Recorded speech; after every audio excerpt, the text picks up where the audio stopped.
À travers un banquet, la Chine souhaite la bienvenue aux chefs d'État et de gouvernement présents pour le Forum sur la coopération chino-africaine. L'événement s'ouvre demain jeudi sur le thème « S'associer pour promouvoir la modernisation et construire une communauté d'avenir partagée ». Chine-Afrique de haut niveau. La coopération se renforce davantage avec la signature d'un mémorandum d'entente par la ministre de l'Énergie et l'entreprise CIS. Il concerne la construction d'une centrale solaire de 100 MW à Cuco. Le ministre des Affaires étrangères a fait le point du partenariat avec l'Agence chinoise de coopération internationale pour le développement. Un forum sur la coopération chino-africaine s'ouvre demain jeudi à Beijing, en Chine. Le thème de l'événement est s'associer pour promouvoir la modernisation et construire une communauté d'avenir partagée et de haut niveau. Ce mercredi soir, un banquet de bienvenue est organisé en l'honneur des chefs d'État et de gouvernement présents au Forum Chine-Afrique 2024. Parmi eux, le président de la transition, colonel Assimi Goïta. À quelques heures de l'ouverture du 9e Forum sur la coopération chino-africaine, le Palais du Peuple est paré aux couleurs de l'événement. Un banquet de bienvenue est organisé dans le Grand Hall pour accueillir la cinquantaine de chefs d'État et de gouvernement du continent. Le président chinois et son épouse déroulent ainsi le tapis rouge aux dirigeants africains venus consolider leurs relations avec la Chine. Et l'une des vedettes de ce FOCAC 2024 est sans doute colonel Assimi Goïta, président de la transition, président en exercice de la Confédération des États du Sahel. Le 9e Forum Chine-Afrique ouvre ses portes ce jeudi avec un discours liminaire du président Xi Jinping. Il devrait annoncer un nouveau programme de coopération visant à promouvoir la modernisation de l'Afrique à travers un partenariat gagnant-gagnant. Le Mali et la Mauritanie sont deux pays frontaliers. À Nouakchott comme à Bamako, les communautés maliennes et mauritaniennes vivent en parfaite harmonie et c'est là depuis des millénaires. Présent en Chine pour prendre part au forum, le numéro 1 mauritanien et le président de la transition, le colonel Assimi Goïta, ont eu une entrevue. Les deux personnalités ont passé en revue les rapports de coopération et parlé des perspectives de projets communs. Ils entendent renforcer la coopération militaire, diplomatique et commerciale. Une autre rencontre de taille dans l'agenda de la journée de ce mercredi du président de la transition, le colonel Assimi Goïta retrouve son frère du Togo, le président Faure. Le Togo, sous le leadership de son président, s'est beaucoup impliqué dans les différentes médiations.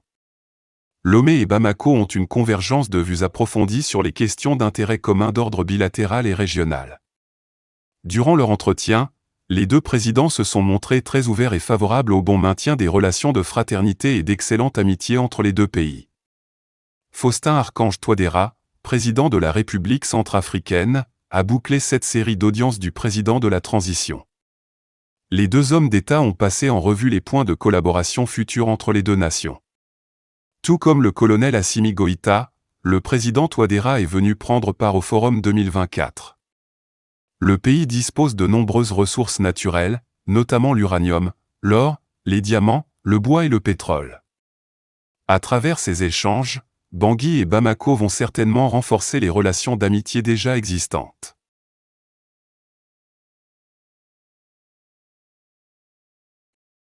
Le chef de l'État à Beijing poursuit ses visites d'entreprise.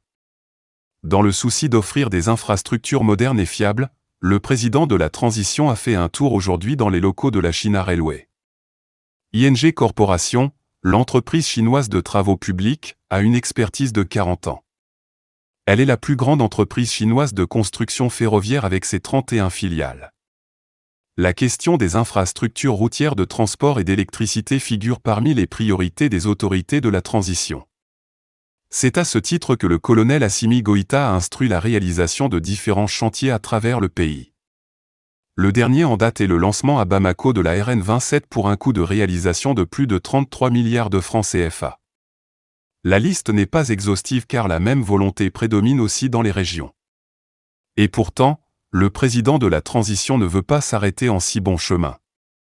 Pour lui, le développement de ces infrastructures favorisera la croissance économique et l'inclusion sociale.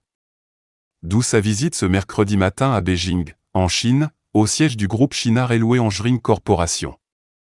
L'entreprise chinoise de travaux publics a une expérience avérée de plus de 40 ans.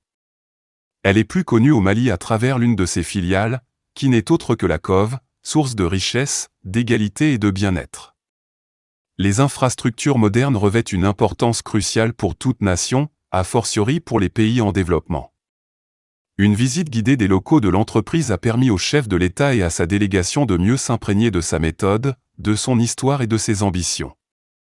Pour les pays amis de la Chine, la priorité de l'heure pour les autorités de la transition, c'est de soutenir des projets de construction ou de remise en état d'infrastructures qui soient viables, économiques et écologiques inclusifs, résilients et sûrs. La Shinharai Construction Corporation est un peloton de tête. En atteste sa 3e place parmi les plus grosses entreprises de construction mondiale. Dernier contrat en date est celui signé avec le Royaume chérifien, note en boîte le pas au Maroc avec la signature d'un protocole d'accord. La réalisation de ces projets est prévue très prochainement sur place.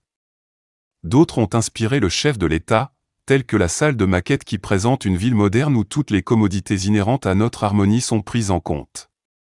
Bamako peut le devenir très bientôt. En tous les cas, le souhait est visible sur le visage du président de la transition, le colonel Assimi Goïta. 72 heures après l'annonce des présidents Xi Jinping et Assimi Goïta d'élever le partenariat Mali-Chine à un niveau stratégique, le chef de la diplomatie malienne est reçu à l'Agence chinoise de coopération internationale pour le développement. Abdoulaye Job et sa délégation sont venus évaluer avec la partie chinoise le portefeuille de la relation sino-malienne en vue de l'adapter à la vision commune des deux chefs d'État. À l'issue d'une séance de travail d'environ 2 heures, Maliens et Chinois partagent une totale convergence de vues. Nous avons abordé beaucoup de domaines lors de nos échanges car les deux pays, on a eu une histoire d'établissement des relations diplomatiques de plus de 60 ans et on a beaucoup discuté sur les domaines de la santé, de l'agriculture, de l'énergie, de la numérisation ainsi que de l'industrialisation entre l'agence SICA et votre ministère des Affaires étrangères. On va signer un mémorandum d'entente portant sur l'initiative pour le développement mondial. Et dans ce mémorandum d'entente, il y a des domaines de coopération très clairs pour le futur. Et une fois signé ce mémorandum, cela va beaucoup promouvoir notre coopération dans le futur. Aussi se situe dans le cadre de l'élévation de notre partenariat à un niveau stratégique.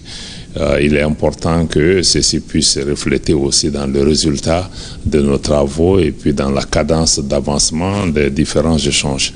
Nous avons aussi souhaité que SIDCA puisse continuer à nous accompagner également dans le cadre de discussions que nous avons avec Exim Bank sur un certain nombre de projets qui concernent des prêts préférentiels également. Sur l'ensemble de ces questions, nous pensons que nous avons pu lever là où il y avait peut-être des questions à clarifier et aussi nous nous sommes engagés à accélérer la mise en œuvre des différents programmes. D'ailleurs, au mois de septembre, nous comptons recevoir une équipe de SIDCA qui viendra procéder aux échanges avec nous pour pouvoir procéder également à l'évaluation du projet, de la phase 2 du projet de SAFO. Autre partenariat fécond, la signature d'un mémorandum d'entente entre le ministère en charge de l'énergie et l'entreprise chinoise CIS. Les deux parties conviennent de construire à Cucu une centrale solaire de 100 MW. Entraîner sur 2 ans, 3 ans.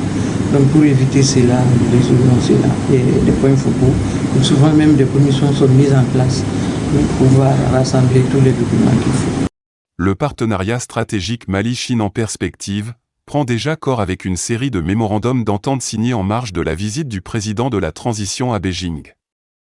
Les deux pays consolident ainsi leurs relations bilatérales avec un objectif commun. Répondre aux besoins des peuples maliens et chinois.